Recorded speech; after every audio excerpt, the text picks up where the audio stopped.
Imagine training your entire life for a championship, specifically the NCAA Women's Championship, only to find yourself competing with a biological man. That was the reality for Riley Gaines, who tied with transgender Leah Thomas. In ESPN 2024, Gaines was expected to share a locker room with Thomas and was denied equal recognition for her victory. None of this information was disclosed to Gaines beforehand, specifically the locker room situation. But she had to stay silent and keep a smile on her face if she wanted to compete. Stories like Gaines raise urgent questions about fairness, safety, and equal opportunity in women's sports. This issue affects us on a local, national, and global level, but there are solutions. The solution must highlight how communication and politics play a role in shaping this debate and this narrative. At the local level here in Texas, legislation like House Bill 25 already limit transgender athletes in school sports, citing fairness and safety concerns. At the national level, NCAA has faced lawsuits from athletes like Riley Gaines, who argue that Title IX protections for women are being undermined. Research supports some of these concerns from Urbalin 2023, reviewed studies on athletic performance and found persistent differences in strength and aerobic capacity even after hormone therapy, raising, again, questions about fairness. Globally, the issue is also pressing. International federations like World Athletics have implemented bans or restrictions on transgender women in elite competitions, reflecting broader recognition that this is not just a US issue, but a worldwide one. At the local level, Texas has taken steps with legislation, but more work is needed to ensure consistent rules and clear communication to schools and families.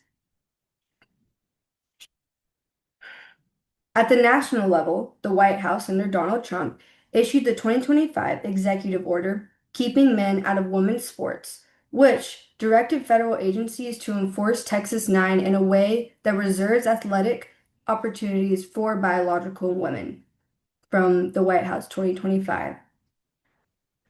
At the global level, policies vary, but scientific reviews suggest that clearer international standards are needed to ensure fairness while balancing inclusivity from SAFER 2022.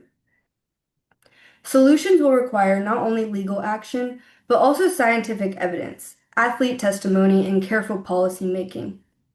Communication is at the heart of this issue. Media coverage of Riley Gaines' story made it a national debate because it touched millions of women's hearts when she told her story of how her victory was taken away from her and overshadowed by a biological man in a women's competition.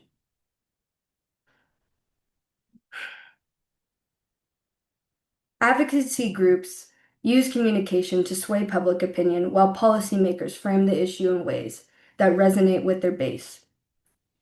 Research like SAFER 2022 also shows that misunderstanding scientific evidence can fuel stereotypes or misinformation. To make real progress, athletes, lawmakers, and scientists must communicate honestly and clearly, ensuring that fairness and respect guide the conversation.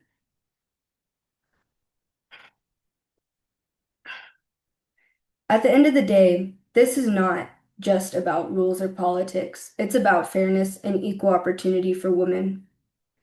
Women and girls have fought for decades to have our own spaces in sports, to compete on a level playing field, and to prove what we're capable of.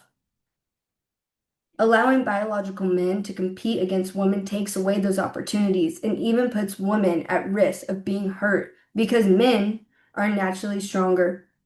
It's a biological fact and it's not fair. I want to be clear though, this is not about taking away rights from transgender people or being against them. It's about making sure women do not lose the rights we have fought so hard for. It is about protecting our future daughters who want to play in sports.